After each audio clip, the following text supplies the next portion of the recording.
সবচাইতে শ্রেষ্ঠ আমল আল্লাহর কাছে লম্বা সময় নামাজের মধ্যে দাঁড়িয়ে থাকা। ইলা আইয়ুস সাদাকাতি আফযালু ইয়া রাসূলুল্লাহ, হুজুর কোন সদকাটা সবচাইতে শ্রেষ্ঠ?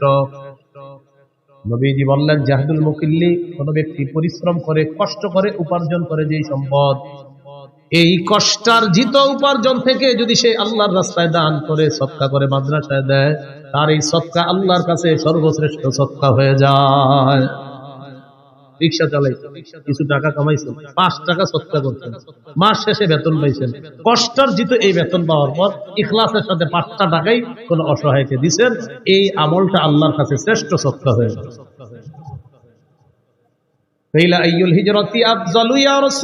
হুজুর কোন হিজরত আল্লাহর কাছে সবচাইতে শ্রেষ্ঠ, আপনার কাছে জানতে চাই। নবীজি বললেন, মান হাজারা মা হারামাল্লাহু আলাইহি, আল্লাহ যা হারাম করেছেন এই হারাম থেকে বেঁচে থাকা হলো আল্লাহর কাছে সর্বশ্রেষ্ঠ হিজরত। কিলা আইয়ুল জিহাদি আফযালু ইয়া রাসূলুল্লাহ, হুজুর কোন জিহাদ আল্লাহর কাছে সবচেয়ে শ্রেষ্ঠ? নবীজি বললেন, মান জাহাদাল মুশরিকিনা বিমালিহি ওয়া নাফসিহি, যে ব্যক্তি মুশরিকদের বিরুদ্ধে তার জান-মাল নিয়ে লড়াই করে, এই জিহাদ আল্লাহর কাছে সর্বশ্রেষ্ঠ জিহাদ হয়ে যায়। এবার আল্লাহ নবীকে প্রশ্ন করলেন, ফাইয়ুল কতলি আশরাফু ইয়া রাসূলুল্লাহ, জিহাদের ময়দানে যারা শহীদ হয়ে যায় কোন শহীদটা সবচেয়ে শ্রেষ্ঠ? নবীজি বললেন, মান উহরিকা দামুহু ওয়া উসিরা জাওয়াদুহু, যে ব্যক্তি বাহন নিয়ে জিহাদের ময়দানে আসে, তাকে যদি শহীদ করা হয়, তার বাহনটাও যদি শহীদ করে দেওয়া হয়, এই শহীদ হলো আল্লাহর কাছে সর্বশ্রেষ্ঠ শহীদ। এটা হলো সবচেয়ে মর্যাদাপূর্ণ হত্যা। তাকেও হত্যা করা হয়েছে আর তার বাহনটাকেও হত্যা করা হয়েছে, এটা আল্লাহর কাছে সর্বশ্রেষ্ঠ শহীদ হিসাবে পরিগণিত হয়। এই হলো আপনার জিহাদের ময়দানে জিহাদের ফজিলত। তিরমিজির বর্ণনা 1655 নম্বর হাদিস, 1655 নম্বর হাদিস। عن أبي هريرة رضي الله تعالى عنه قال قال رسول الله صلى الله عليه وسلم, নবীজি বলেন, সালাসুন হাক্কুন আলাল্লাহি আউনুহুম, 3 ব্যক্তিকে সাহায্য করা আল্লাহ নিজের উপর ওয়াজিব করে নেয়। বলেন তো কয়জনকে সাহায্য করা আল্লাহ নিজের উপর ওয়াজিব করে নেয়? 1 নাম্বার, আল মুজাহিদু ফি সাবিলিল্লাহ, যে ব্যক্তি আল্লাহর রাস্তায় জিহাদের মধ্যে আছে তাকে সাহায্য করা আল্লাহ নিজের উপর ওয়াজিব করে নেয়। 2 নম্বর, আল মুকাতাবুল্লাযী ইউরিদুল আদা, চুক্তিকৃত গোলাম, মালিকের সাথে চুক্তি হয়েছে এই পরিমাণ টাকা দিলে মালিক তাকে আজাদ করে দিবে, আল্লাহ তাআলা এই গোলামকে সাহায্য করা নিজের উপর ওয়াজিব করে নেয়। 3 নম্বর, নাকিহুল্লাযী ইউরিদুল আফাফা, কোন ব্যক্তি যদি বিয়ের মাধ্যমে পবিত্র হতে চায়, আল্লাহ তাআলা তাকে সাহায্য করা নিজের উপর ওয়াজিব করে নেয়। বিয়ের মাধ্যমে কি হতে চায়? পবিত্র। আপনার নিয়ত হলো আপনি বিয়ে করবেন, এই ওয়াজের পরে অনেকে গিয়ে বলবে, হুজুর আমি তো নিয়ত করছি। আলহামদুলিল্লাহ কাফা ওয়া সালামুন আলা ইবাদিহিল্লাযীনা ইসতাফা, আম্মা বা'দু ফাআউযু বিল্লাহি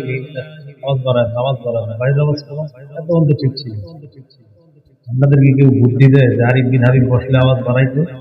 আমার একটা দুর্বলতা, আওয়াজ বাড়লে আমি বয়ান করতে পারি, যেখানে যাই আওয়াজ বাড়াই। আলহামদুলিল্লাহ শুরু করি নাই, বাস জিতন আমারে কোনোভাবে আটকাইতে না পারে, মাইক দিয়ে এখন আটকানোর চেষ্টা করতে চলে, বুঝলেন? তো কোনোভাবে পারতেছে না, কি করবো? আমি তো আদায় কিছু বলি না, কোরআন বলি না, হাদিস বলি। ওই দিন এক জায়গায় সত্যি সত্যি এক জায়গায় মাইক মেন্দে গিয়ে একজন বুদ্ধি দিছে, বাড়াও, বাড়াইলে চেতে, ওই মায়ের পিঠ শুরু হয়ে গেছে। ওই কাজ করবেন না, মাইক ধরবেন না। মাইক তো ছিল তোমার, কিন্তু এটা ধরলেন কেন? আমি বসার পরে ধরলেন কেন? এটা তো ঠিকই ছিল।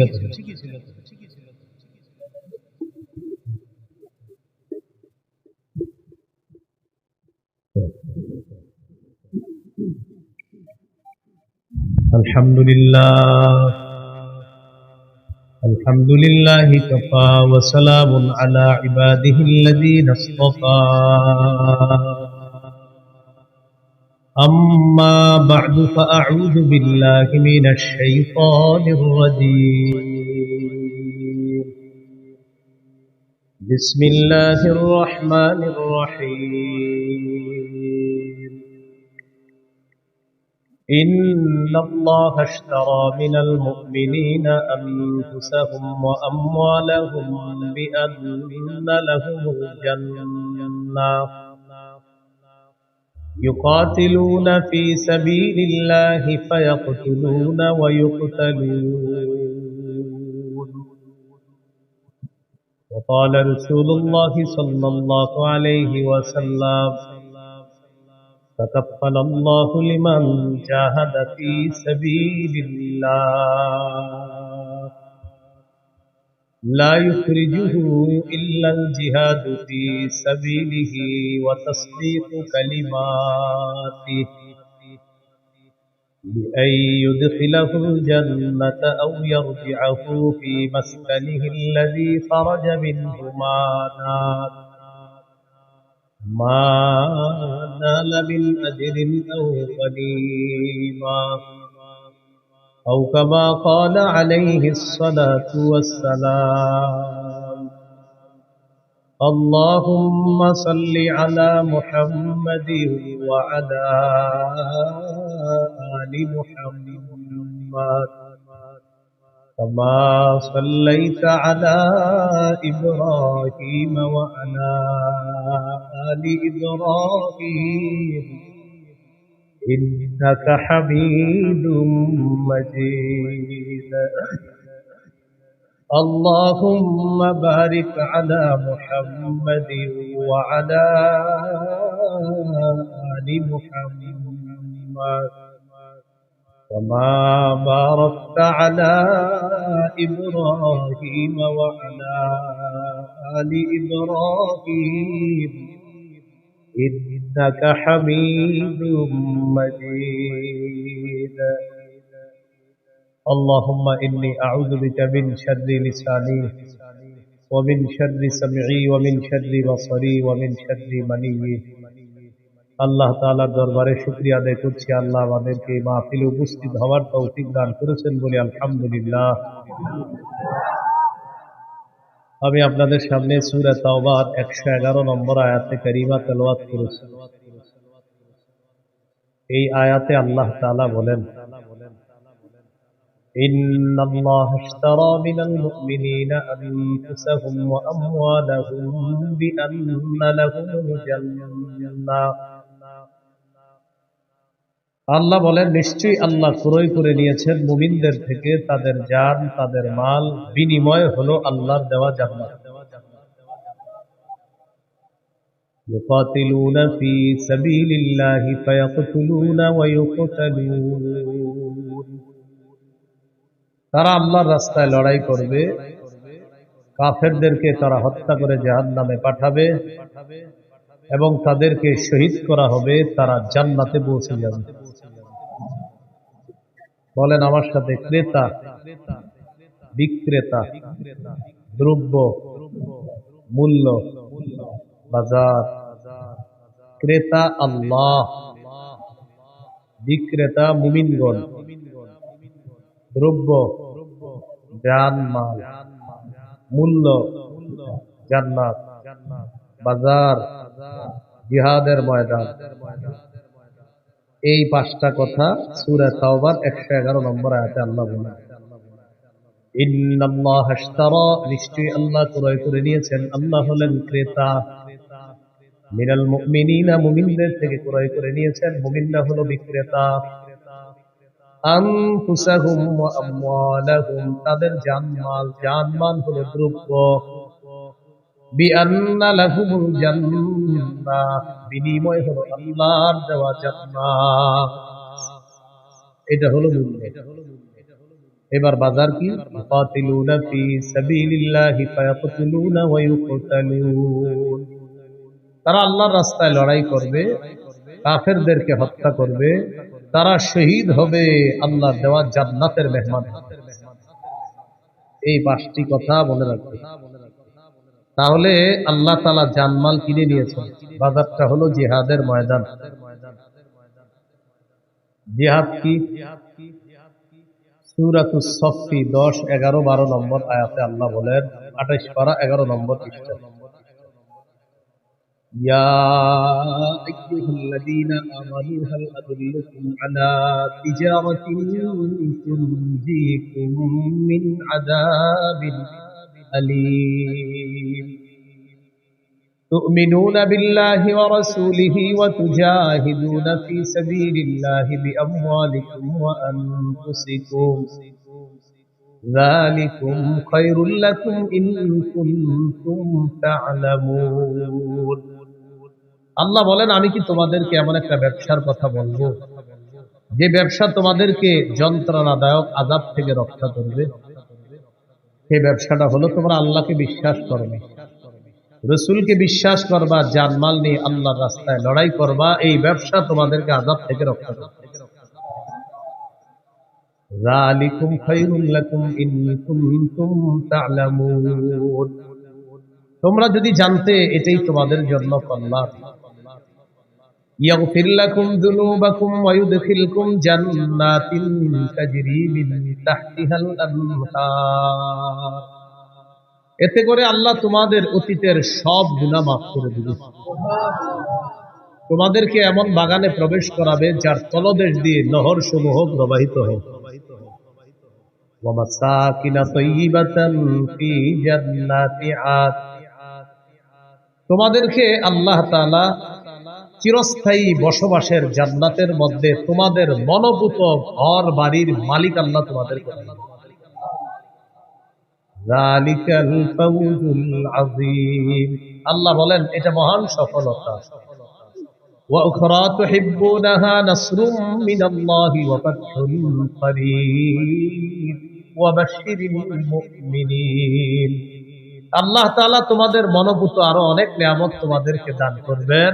এর মধ্যে একটা হলো আল্লাহর পক্ষ থেকে তোমাদের কাছে সাহায্য আসবে, আসন্ন বিজয় আল্লাহ তোমাদেরকে দান করবেন। শেষে আল্লাহ বলেন ওয়া বাশশিরিল মুমিনিন, নবী মুমিনদেরকে আপনি সুসংবাদ জানায় দেন।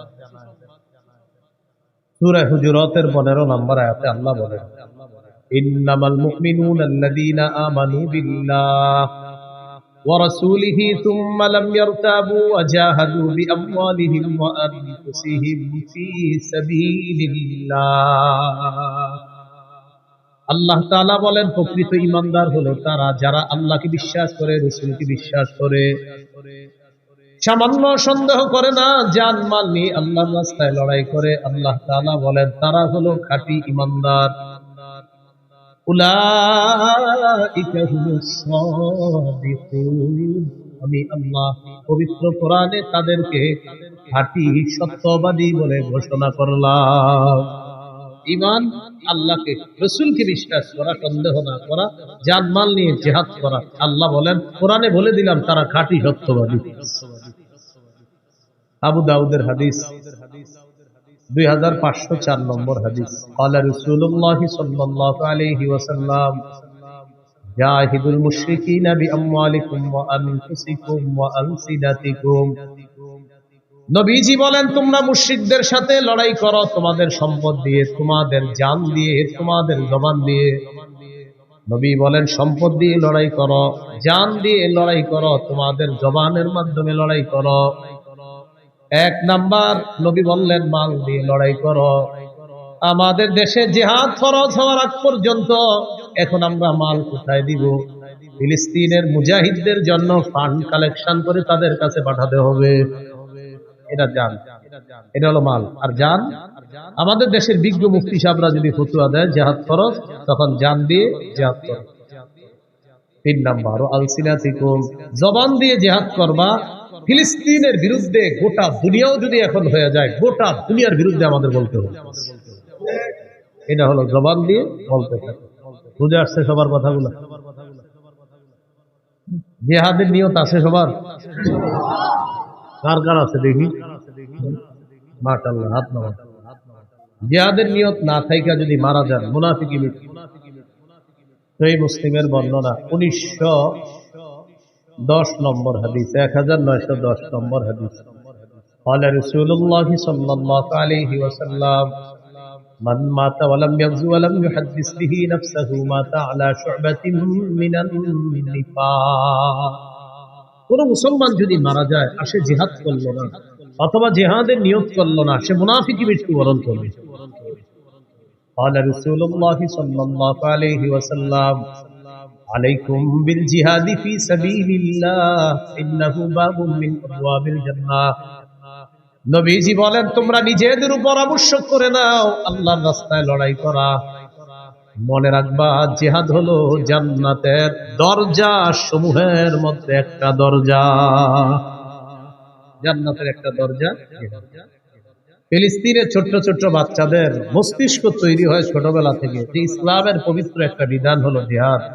আমাদের দেশে মানুষ জিহাদের নাম শুনলে বলে ইন্না লিল্লাহ, কি বলে, মানে এটা আবার কি বললেন হুজুর, এই বিষয় ছাড়া অন্য কিছু থাকলে বলে। মা বোনরা শোনেন, সন্তানকে শৈশব থেকে জিহাদের মানসিকতায় বড় করতে হবে। পৃথিবীর যে গতি দেখা যাইতেছে, মুসলমানদের মধ্যে প্রচুর মুজাহিদ বাহিনী তৈরি করা এখন সময়ের দাবি। আল্লাহ কথাগুলা বুঝার তৌফিক দান করেন। قال رسول الله صلى الله عليه وسلم من قتل في سبيل الله فوق ناقة وجبت له الجنة। নবীজি বলেন, কেউ যদি আল্লাহর রাস্তায় লড়াই করে এই পরিমাণ ওটের দুধ 2 বার আপনি পান করলেন, একবার এরপরে আবার পান করলেন, এই যে মাঝে সময়টা গ্যাপ হয়, নবী বলেন এই পরিমাণ কোন ব্যক্তি যদি আল্লাহর রাস্তায় আল্লাহর দ্বীন প্রতিষ্ঠিত করার জন্য লড়াই করে, তার জন্য আল্লাহর জান্নাত ওয়াজিব হয়ে যায়। এই জন্য জিহাদের নিয়ত সবার রাখবে, বলেন ইনশাআল্লাহ। আবু দাউদের হাদিস 2484 নম্বর হাদিস, 2484। قال رسول الله صلى الله عليه وسلم لا تزال طائفة من أمتي يقاتلون على الحق ظاهرين على من ناوأهم। নবীজি বলেন, আমার উম্মতের একটা দল সদা সর্বদা হকের পক্ষে লড়াই করবে, তাদের সাথে বাতিল লড়াই করতে আসবে, বাতিলদেরকে তারা নাস্তানাবুদ করে ছাড়বে, বাতিলদেরকে তারা সর্বশেষ পরাজিত করেই ছাড়বে। যার বড় প্রমাণ হলো বর্তমান আফগানিস্তান। কোন দেশ? আফগানিস্তান। অভিভাবক বানাইছে কাকে জানেন? আল্লাহকে। কাকে? আমাদের অভ্যাস হলো এক তাগুত অভিভাবক বানানোর পর এটার চাইরা আরেক তাগুতকে অভিভাবক বানাই। সূরা বাকারার 257 নম্বর আয়াতে আল্লাহ বলেন, আল্লাহু ওয়ালিয়্যুল লাযীনা আমানু, ঈমানদারদের অভিভাবক হলেন আল্লাহ। বলেন ঈমানদারের অভিভাবক আল্লাহ। সূরা মাঈদার 51 নম্বর আয়াতে আল্লাহ বলেন, ইয়া আইয়ুহাল্লাযীনা আমানু লা তাত্তাখিযুল ইয়াহুদা ওয়ান নাসারা আউলিয়া। হে ঈমানদারগণ, ইহুদি খ্রিস্টানদেরকে অভিভাবক রূপে গ্রহণ করবা না। বারবার আমরা ভুল করি, এক অভিভাবক ছেড়ে আরেক অভিভাবক ধরি, কিন্তু মজার ব্যাপার আর দুঃখের ব্যাপার আর ইন্টারেস্টিং ব্যাপার, আগে যেটাকে ধরি সেটাও তাগুত, পরে যেটাকে ধরি সেটাও তাগুত। তাই মুসলমানদের চূড়ান্ত ভাগ্য পরিবর্তন হয় না। এই জন্য বাংলাদেশে একটা সময় চলতেছে এখন যদি হুজুররা গুতাগুতি বন্ধ না কইরা, এখন যদি এক না হইতে পারে, আগামী 50 বছর এই সুযোগ আর আসবে। এটা এখন আমাদের বাংলাদেশে সব মুসলমানদের মনের দাবি একটা এখন, যে আমরা বাংলাদেশে ইসলামী মাইন্ডের কোন নেতা চাই। এটা সব মুসলমানদের মনের চাওয়া। আপনি খুঁজে দেখেন, হাঁটতে হাঁটতে সবারই দেখা হয়। কিন্তু এই সুযোগটা যদি কাজে না লাগাই, ওই যে এক কাগজ ছেড়ে আরেকটা ধরি, বৃষ্টি থেকে বাঁচার জন্য ঝর্ণা নিচাইতে দাঁড়ো, বাঁচার জন্য কই দাঁড়াই, কেউ আপনার ঝর্ণা নিচে কেন ভাই বৃষ্টি এখানে কি? ও আচ্ছা, এই ভুল বারবার করলে ভাগ্য পরিবর্তন হবে না। আবু বকর, ওমর, উসমান, আলী রাদিয়াল্লাহু তাআলা আনহুম, তাদের যুগের সেই খেলাফতের রাশেদা, খেলাফত ব্যবস্থা ছাড়া মুসলমানদের চূড়ান্ত ভাগ্য পরিবর্তন হবে না, হতে পারে না কিয়ামত পর্যন্ত। বলছিলাম, রাসূলুল্লাহ সাল্লাল্লাহু আলাইহি সাল্লাম বলেন, লা তাজালু তাইফাতুম মিন উম্মতি ইউকাতিলুনা আলাল হক। আমার উম্মতের একটা দল সদা সর্বদা হকের পক্ষে লড়াই করবে। যাহিরিনা আলা মান নাওয়াহুম, তাদের বিরুদ্ধে যারা থাকবে তাদেরকে তারা পরাজিত করে ছাড়বে। হাত্তা ইউকাতিলা আখির উম্মতি আল মাসিহ আদ-দাজ্জাল, এমনকি আমার উম্মতের সর্বশেষ দলটি দাজ্জালকে পর্যন্ত পরাজিত করবে, আমার উম্মতকে আল্লাহ বিজয় দান করবে। আবু দাউদের 2532 নম্বর হাদিসের বর্ণনা, 2532। এই হাদিস কি বলে দেবে? قال رسول الله صلى الله عليه وسلم ثلاثة من أصل الإيمان। নবীজি বলেন ঈমানের মূল হলো তিনটা। বলেন ঈমানের মূল কয়টা? অনেকগুলো আছে, এর মধ্যে সবচেয়ে বেশি মূল কয়টা? এক নম্বর আল কাফু আম্মান ক্বালা লা ইলাহা ইল্লাল্লাহ।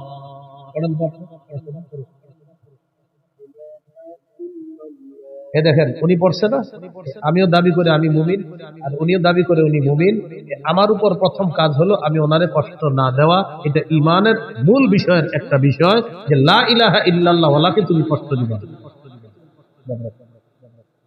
আল কাফু আম্মান ক্বালা লা ইলাহা ইল্লাল্লাহ, যে লা ইলাহা ইল্লাল্লাহ মুখে বলে, অন্তরে বিশ্বাস করে, এই ব্যক্তিকে আমি কষ্ট দিতে পারবো না। এটা ঈমানের মূল বিষয়ের একটা বিষয়। দ্বিতীয় বিষয়, ওয়ালা নুকাফিরুহু বিযাম্বিন, কোন মুমিনকে শুধু গুনাহের কারণে আমরা তাকে কাফের বলবো না। তিন নাম্বার, ওয়ালা নুখরিজুহু মিনাল ইসলামি বিআমালিন, কোন আমলের কারণে কোন মুসলমানকে ইসলাম থেকে বের করে দিব না। কোন আমলের কারণে ইসলাম থেকে তাকে আমরা বের করে দিব না। হ্যাঁ হুজুর, তার ব্যাপারে কোনো ফতোয়া আসবে, এটা ফতোয়া বিভাগ ফতোয়া দিবে, আপনি কথায় কথায় কাউরে কাফের বলে ফেলবেন। তাহলে ঈমানের মূল বিষয় তিনটা। এক নাম্বার আল কাফু আম্মান ক্বালা লা ইলাহা ইল্লাল্লাহ, যে ব্যক্তি বলে লা ইলাহা ইল্লাল্লাহ তাকে কোনো কষ্ট না দেওয়া। দুই নাম্বার ওয়ালা নুকাফিরুহু বিযাম্বিন, কোন মুমিনকে গুনাহের কারণে আমরা কাফের বলবো না। তিন নাম্বার ওয়ালা নুখরিজুহু মিনাল ইসলামি বিআমাল, কোন মুমিনের কোন আমল দেখাই তাকে আমরা ইসলাম থেকে বের করে দিব না। এরপর আল্লাহ নবী বলেন ওয়াল জিহাদু মাযিন মুনযু বাসানি আল্লাহু ইলা আইয়ুকাতিলা আখির উম্মতি আদ-দাজ্জাল। নবী বলেন, আমি যেদিন থেকে আল্লাহ আমাকে নবুয়ত দান করছেন, সেদিন থেকে জিহাদ জারি আছে, জিহাদ ফরজ আছে, কিয়ামত পর্যন্ত চলতে থাকবে। আমার উম্মতের শেষ দলটা দাজ্জালের সাথে লড়াই করা পর্যন্ত আমার এই জিহাদের যে বিধান আল্লাহ দিয়েছেন, কিয়ামত পর্যন্ত এটা চলতেই থাকবে। তাহলে কিয়ামত পর্যন্ত জিহাদ চলতে থাকবে। এবার আমার সাথে বলেন কোন জালেমের জুলুম, কোন বিচারকের বিচার জিহাদকে বাতিল করতে পারবে না। নবীজি বলেন লা ইউতিলুহু জাওরু জাইরিন ওয়ালা আদলু আদিলিন, কোন জালেমের জুলুম আর কোন বিচারকের বিচার জিহাদকে বাতিল করতে পারবে না। কোন দেশের সুপ্রিম কোর্ট, হাইকোর্ট যদি ফতোয়া দেয়, হাইকোর্ট যদি এই বিচার দেয়, এই রায় দেয়, হাইকোর্টের পক্ষ থেকে যদি এই বিচার আসে আর এই রায় আসে, ব্যাপারে যে দেশে জিহাদ করা যাবে না, জিহাদের বিধান বাতিল। নবীজি বলেন তোমরা বলে দিবা তুই বাতিল। কারণ বিচারকের বিচার তো জিহাদ বাতিল করতে পারে না। কেউ যদি বলে জিহাদ বাতিল, আপনি বলবেন প্রিয় ভাইয়া আপনি বাতিল, প্রিয় বিচারক আপনি বাতিল, বলবে এটা কোনো কথা? বলবে আমাদের নবী বলছে আপনি বাতিল। কারণ আপনার বিচার জিহাদ এটা বাতিল করতে পারবে না। নবীর আল্লাহ যেদিন থেকে নবী বানাইছে, কিয়ামত পর্যন্ত জিহাদের বিধান চালু থাকবে। আপনার মতো বিচারকের বিচার আর কোন জালেমের জুলুম কিয়ামত পর্যন্ত পবিত্র জিহাদকে বাতিল করে নাই, করতে পারবে না। আপনি করলেও হবে না, আপনি বাতিল হবেন। হলো জিহাদের বিধান। আল্লাহ আমাদেরকে বুঝার তৌফিক দান করুন। তবে ওই বিষয়টা গুরুত্বপূর্ণ। আমরা জিহাদ করব কখন? এদেশের বিজ্ঞ মুফতিরা ফতোয়া দিবে যাবে, বিজ্ঞ মুফতি সাহেবরা ফতোয়া দিতে হবে। আপনি সকালে গিয়ে আবার কিছু উড়ে দিয়ে নেবেন, বিজ্ঞ মুফতি সাহেবদের ফতোয়া লাগবে, তখন জিহাদ করা যাবে। আল্লাহ কথাগুলা বুঝার তৌফিক দান করুন। সহিহ বুখারীর বর্ণনা 3123 নম্বর হাদিস। عن أبي هريرة رضي الله تعالى عنه قال قال رسول الله صلى الله عليه وسلم تكفل الله لمن جاهد في سبيل الله لا يخرجه إلا الجهاد في سبيله وتصديق كلماته بأن يدخله الجنة أو يرجعه في مسكنه الذي خرج منه ما نال من أجر أو غنيمة।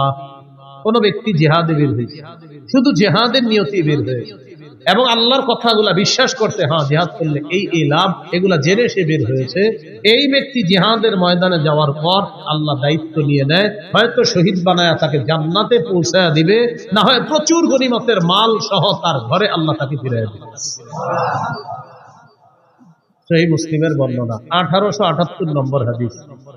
قال رسول الله صلى الله عليه وسلم مثل المجاهد في سبيل الله كمثل الصائم القائم القانت بآيات الله لا يفطر من صيام ولا صلاة حتى يرجع المجاهد في سبيل الله।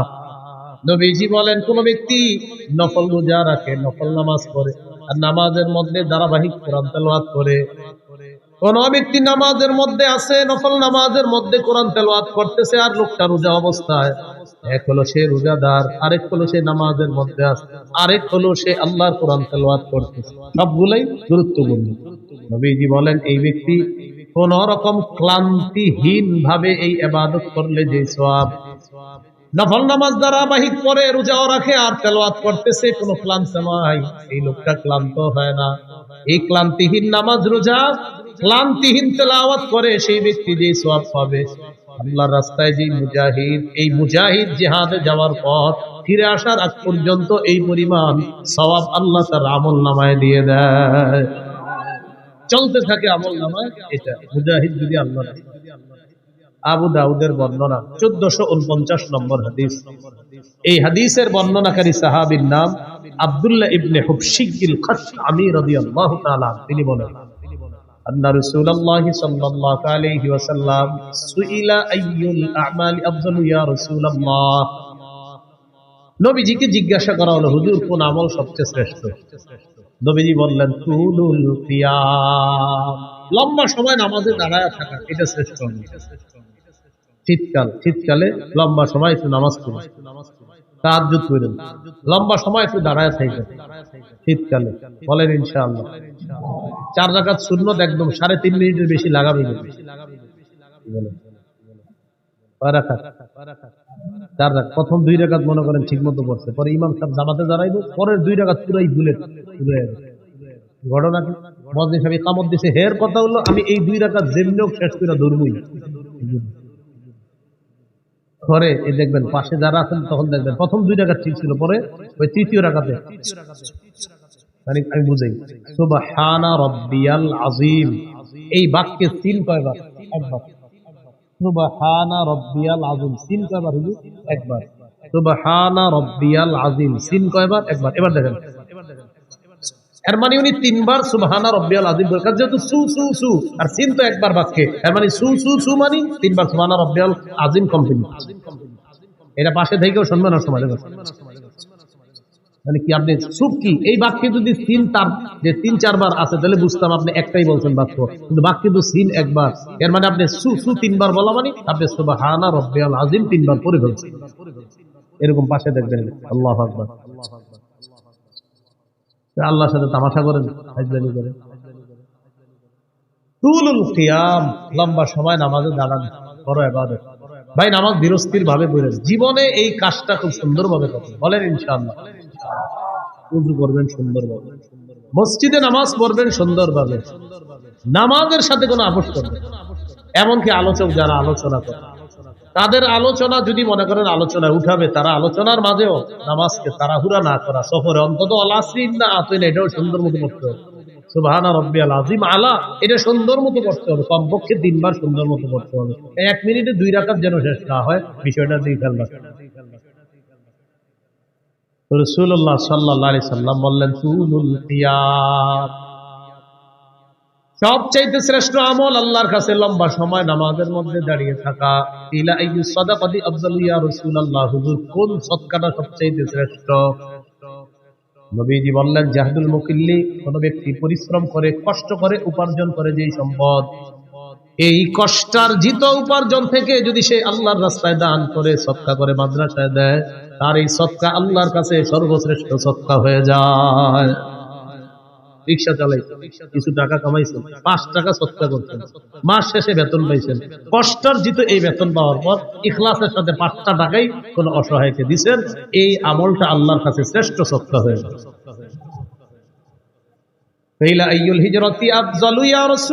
হুজুর কোন হিজরত আল্লাহর কাছে সবচাইতে শ্রেষ্ঠ, আপনার কাছে জানতে চাই। নবীজি বললেন, মান হাজারা মা হারামাল্লাহু আলাইহি, আল্লাহ যা হারাম করেছেন এই হারাম থেকে বেঁচে থাকা হলো আল্লাহর কাছে সর্বশ্রেষ্ঠ হিজরত। আইয়ুল জিহাদি আফজালু ইয়া রাসূলুল্লাহ, হুজুর কোন জিহাদ আল্লাহর কাছে সবচেয়ে শ্রেষ্ঠ? নবীজি বললেন, মান জাহাদাল মুশরিকিনা বিমালিহি ওয়া নাফসিহি, যে ব্যক্তি মুশরিকদের বিরুদ্ধে তার জান-মাল নিয়ে লড়াই করে, এই জিহাদ আল্লাহর কাছে সর্বশ্রেষ্ঠ জিহাদ হয়ে যায়। এবার আল্লাহ নবীকে প্রশ্ন করলেন, ফাইয়ুল কতলি আশরাফু ইয়া রাসূলুল্লাহ, জিহাদের ময়দানে যারা শহীদ হয়ে যায় কোন শহীদটা সবচেয়ে শ্রেষ্ঠ? নবীজি বললেন, মান উহরিকা দামুহু ওয়া উতিরা জাওয়াদুহু, যে ব্যক্তি বাহন নিয়ে জিহাদের ময়দানে আসে তাকে যদি শহীদ করা হয়, তার বাহনটাও যদি শহীদ করে দেওয়া হয়, এই শহীদ হলো আল্লাহর কাছে সর্বশ্রেষ্ঠ শহীদ। এটা হলো সবচেয়ে মর্যাদাপূর্ণ হত্যা। তাকেও হত্যা করা হয়েছে আর তার বাহনটাকেও হত্যা করা হয়েছে, এটা আল্লাহর কাছে সর্বশ্রেষ্ঠ শহীদ হিসাবে পরিগণিত হয়। এই হলো আপনার জিহাদের ময়দানে জিহাদের ফজিলত।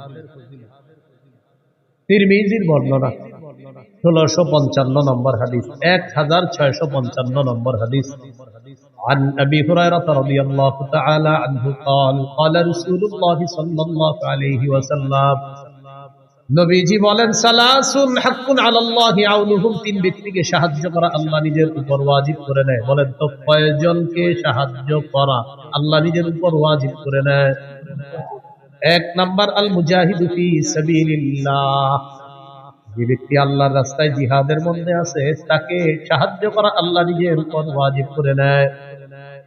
2 নম্বর, আল মুকাতাবুল্লাযী ইউরিদুল আদা, চুক্তিকৃত গোলাম, মালিকের সাথে চুক্তি হয়েছে এই পরিমাণ টাকা দিলে মালিক তাকে আজাদ করে দিবে, আল্লাহ তাআলা এই গোলামকে সাহায্য করা নিজের উপর ওয়াজিব করে নেয়। 3 নম্বর, নাকিহুল্লাযী ইউরিদুল আফাফা, কোন ব্যক্তি যদি বিয়ের মাধ্যমে পবিত্র হতে চায় আল্লাহ তাআলা তাকে সাহায্য করা নিজের উপর ওয়াজিব করে দেয়। বিয়ের মাধ্যমে কি হতে চায়? পবিত্র। আপনার নিয়ত হলো আপনি বিয়ে করবেন, এই ওয়াজের পরে অনেকে গিয়ে বলবে, হুজুর আমি তো নিয়ত করছি বিয়ের মাধ্যমে পবিত্র হবো, ওই টাকা পয়সা তো আসতেছে না। আপনার নিয়ত পুরোটা আমারে বলেন নাই, আপনার নিয়ত অনেকগুলা। 1 নাম্বার নিয়ত, যে মায়াটারে দেখবেন আপনি বিয়ের জন্য, এই মেয়েটারে আপনার বাপেরও দেখাবেন বিয়ের আগে, এটা আপনার নিয়তে আছে। বলেন বালেগা হুবো বধূকে বলেন, আবার বালেগা হুবো স্ত্রীকে শ্বশুরের জন্য দেখা সম্পূর্ণ হারাম। আপনার নিয়ত এটা আছে যে আমার আব্বা দেখবে, যাই হোক আব্বা দেখছে, যাই হোক সবাই দেখার পরে সর্বশেষটা কি? আমেরিকার দুলাভাই থাকে, দুলাভাই যতক্ষণ পর্যন্ত হা না বলবে বিয়ের ব্যাপারে, সর্বশেষ কন্যা পক্ষরে জানানো হবে আমার দুলাভাই আমেরিকা আছে, উনি হ্যাঁ বললে হ্যাঁ, কারণ বিয়েটা তো দুলাভাই করবে, এই জন্য দুলাভাই ছবিটা দেখবে, দেখার পর দুলাভাই যদি বলে হ্যাঁ, নির্লজ্জ আর বেহায়ার মতো নিজের বউয়ের ছবিটা বন্ধুদেরকে আর দুলাভাইয়ের কাছে পাঠাবে। এত বেহায়া আর বেশরম। তো দুলাভাই ছবি দেখে, দেখার পর দুলাভাই বলবে নাক কেমন, কান কেমন, চোখ কেমন, তারপর তিনি বলবে হ্যাঁ অথবা না, কারণ বিয়েটা তার দুলাভাইয়ের সাথেও হবে, তার সাথেও হবে। নির্লজ্জ কোথাকার, বেহায়া কোথাকার, হারাম কাজ করে আবার বলে উনি বললেই হবে। এইভাবে বলার পরে অনেকের লজ্জা হবে না, দেখবেন অনেকে এখনো দেখেন বানাইতেছে। 3 নাম্বার, যে বিয়ের মাধ্যমে নিজের পবিত্র করতে চায় এই ব্যক্তিকে সাহায্য করা আল্লাহ নিজের উপর ওয়াজিব করে দেয়। তাহলে এর মধ্যে একজন হলো মুজাহিদ। তিরমিজির বর্ণনা 1656 নম্বর হাদিস, 1656 এই হাদিসের মধ্যে আছে, عن أبي هريرة رضي الله تعالى عنه قال قال رسول الله صلى الله عليه وسلم, নবীজি বলেন লা ইউকলাবু আহাদুন ফি সাবিলিল্লাহ আল্লাহু আ'লামু বিমান ইউকলাবু ফি সাবিলিহি ইল্লা জাআ ইয়াওমাল কিয়ামাতি ওয়াল লাউনু লাউনুদ দাম ওয়ার রিহু রিহুল মিস্ক। কোন ব্যক্তি যদি জিহাদের ময়দানে যায় আঘাতপ্রাপ্ত হয়, আঘাতপ্রাপ্ত হওয়ার পর কিয়ামতের ময়দানে এই লোকটা এমন অবস্থায় উঠবে, তার যে আঘাতের জায়গায় আঘাতের কারণে তার রং হবে রক্তের রং, আর সেখান থেকে মেশক আম্বরের ঘ্রাণ বের হবে। তাহলে গেল জিহাদ, জিহাদের ময়দান। এবার বলেন শহীদ, বলেন